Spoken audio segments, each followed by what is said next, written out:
বুঝতে পারে ক্যারেন সহ বাকি সবাই তাদের জন্য বিপজ্জনক না।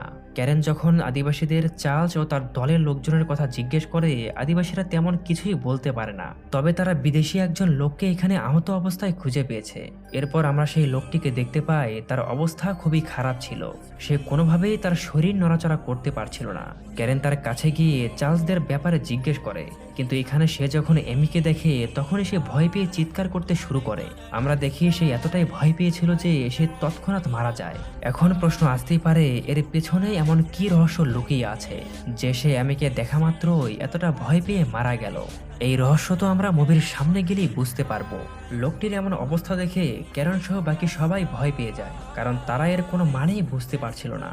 যাই হোক, কিছুটা সময় এখানে বিশ্রাম নিয়ে এরপর তারা আবারও অভিযানে বেরিয়ে পড়ে, কিন্তু এবার তাদের পথ আরো বেশি বিপজ্জনক হয়ে ওঠে।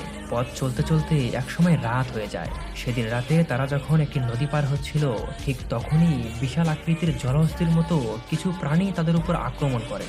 এই আচমকা হামলায় তাদের দলের কয়েকজন সদস্য সেখানেই মারা যায়, আর যাদের ভাগ্য ভালো ছিল তারা প্রাণে বেঁচে যায়। এরপর তারা কোনো রকমে নদী পার হয়ে তীরে উঠে আসে। সবাই তাদের সৃষ্টিকর্তার কাছে শুকরিয়া আদায় করছিল, কারণ বড় ধরনের একটি বিপদ থেকে তারা রক্ষা পেয়েছে। এরপর কেটে যায় অনেকটা সময়। হঠাৎ তারা আকাশের মধ্যে একটি বিমান দেখতে পায়, কিন্তু সেটিতে জঙ্গলে থাকা আতঙ্কবাদীরা হামলা করে আগুন ধরে গিয়েছিল। এরপর বিমানটি জঙ্গলের মধ্যেই ভেঙে পড়ে। তবে যাই হোক, এরপর কোনো মতে সেদিনকার রাত কেটে গিয়ে ভোর হয়ে যায়। সবাই তখন দীর্ঘ সময় পথ চলার পর এক পর্যায়ে এমন একটি রাস্তায় গিয়ে পৌঁছায় যেখানে দুই দিক থেকে দুইটা আলাদা পথ চলে গিয়েছে। তখন তারা বুঝতে পারছিল না তারা কোন দিকে যাবে। এমি তখন সামনে এগিয়ে এসে হাতের ইশারায় একটি রাস্তার দিক দেখিয়ে দেয়। এটি হয়তো সেই পথ যা সে বারবার স্বপ্নে দেখত।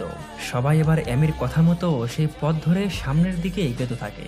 কিছুক্ষণ হাঁটার পর তারা জঙ্গলের আরো গভীরে প্রবেশ